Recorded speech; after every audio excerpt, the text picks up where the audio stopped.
నెల్లి గ్రామానికి చెందిన వైసీపీ కార్యకర్త సాల్మన్ ను తెలుగుదేశం పార్టీ నాయకులే హత్య చేశారని మాజీ ఎమ్మెల్యే కాసు మహేష్ రెడ్డి ఆరోపించారు.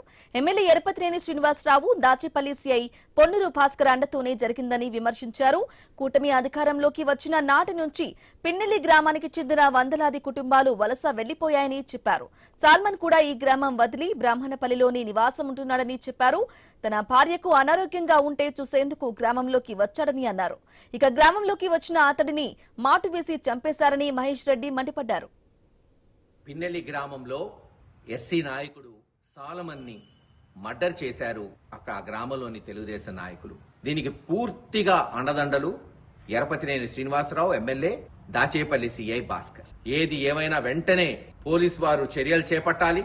ఎవరైతే మర్డర్ చేశారో, ప్రోత్సహించారో సిఐతో సహా, ఎమ్మెల్యేతో సహా వాళ్ళ మీద యాక్షన్ ఉండాలి. మరి ఈ చంద్రబాబు నాయుడు గారు, లోకేష్ గారు నీతి చెప్పటం కాదు, నీతులు పాటించాలి. అధికారం అంటే సుమారు దాదాపు 1500 మంది ఊరు బయట ఉన్నారు. ఊరు ఎడారైపోయింది, పోయి చూసుకోమనండి. వైఎస్ఆర్సీపీ నాయకులు, కార్యకర్తలు సాలమన్ కి ఘన నివాళులు అర్పిస్తాం. ఏది ఏమైనా ఈ హత్య చేసిన వాళ్ళని వెంటనే అరెస్ట్ చేయాలి.